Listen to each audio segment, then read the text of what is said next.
Hello, everybody. That is the Jaxxon Show, and today we have an interview with Mike Wegener, an American online teacher who lives in Shanghai, China, and who has been through different scenarios all over the crisis.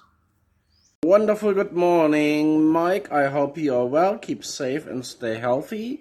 You are in China. Can you tell us a little bit about the situation there, please?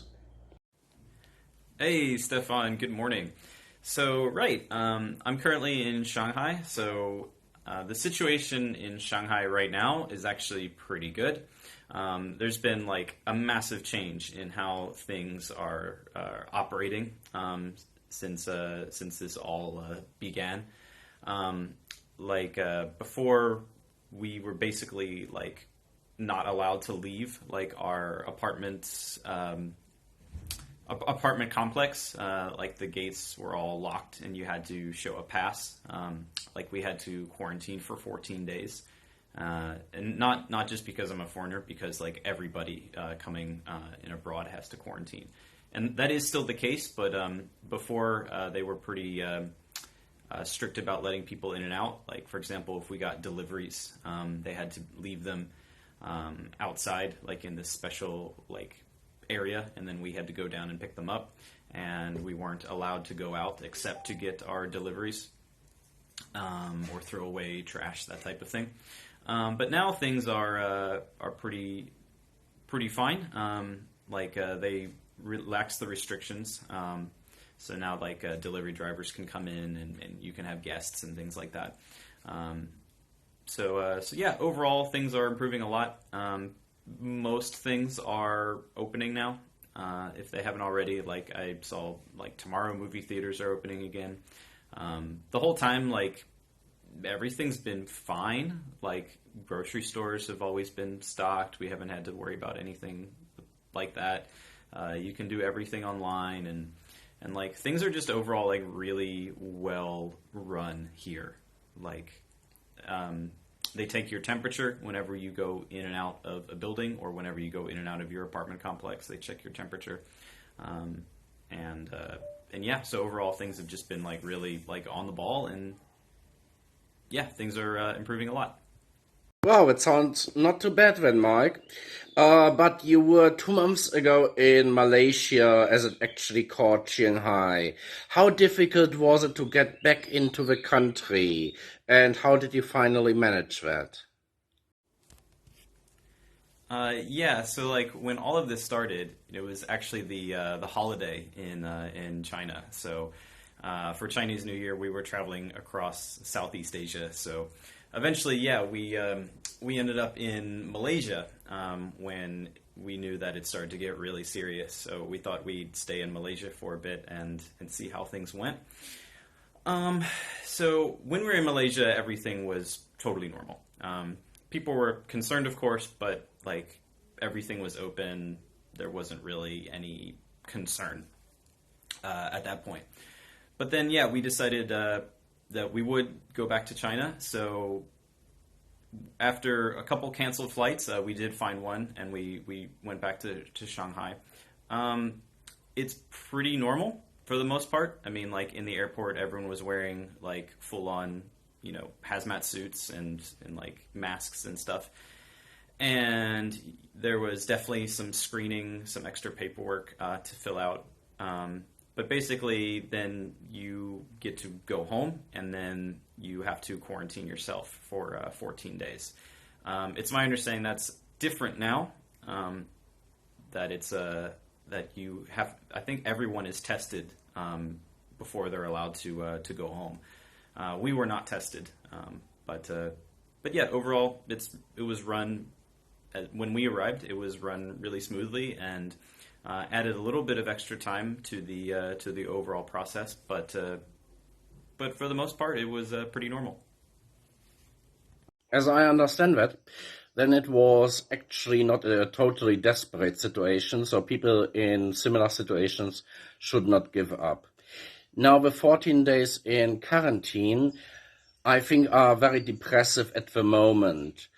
How did you handle it? And I don't know if you're online teaching or teaching, and how was than the situation at your eventually school or online?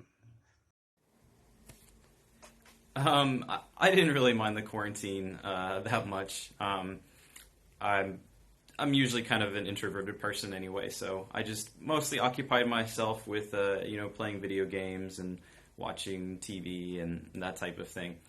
I did get a little anxious towards the end of it because I say like there's a big difference between like not wanting to go out and like not being allowed to go out.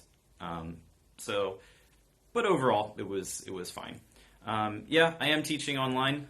We have been since mid February. It's been good. I like it. Overall, we're using this Chinese app that seems to work pretty well, and yeah, I don't really have any complaints about it, and I kind of prefer it to teaching in person. It's I don't have to commute. I have like control over like who's allowed to speak and who's not, and I teach children, so it makes it pretty easy to manage the class because there isn't no management. So I can really focus on my teaching. So yeah, overall it's pretty good. One final question, Mike. Can you give any advice to people that are in situations like you have been through? And can you give any recommendations what they should do so that they actually just go on with their life as you fortunately have done? So I'm not a medical professional in any way, so I don't feel qualified to give anyone medical advice. I would just say listen to what your local authorities tell you to do would probably be the best thing. Here in China, we have to wear masks when we go out. I understand there's like different opinions on that, but that's what we've done. What we've also done is being really cautious about what surfaces contact each other. So like if my hands, or if I haven't washed my hands, basically every spot I touch I also consider to be, potentially, have, be infected. So we're pretty careful about washing everything we can with soap and water, like even when we get groceries, like all the cans and stuff, all the sturdy things we wash with soap and water. And anything less sturdy, or surfaces you can't wash with soap and water, we usually spray like cleaning alcohol on them. And when we get home, we also immediately, wash our clothes that we are wearing and take a shower. So overall, I think we're being as cautious as we can be. Like everyone says, try your best to social distance, flatten the curve, things like that. Only go out when it's necessary, and try to keep your distance from people. Yeah, overall, that's about it. I would say, like, try to keep yourself busy when you're at home. We've been working on some professional certifications, my wife and I, so we've been trying to keep, ourselves occupied so we don't go completely crazy with boredom. And, yeah, overall, just listen to what people are telling you, and I'm sure everything will be fine in the end. Thank you very much for your time, Mike. It was a pleasure talking to you.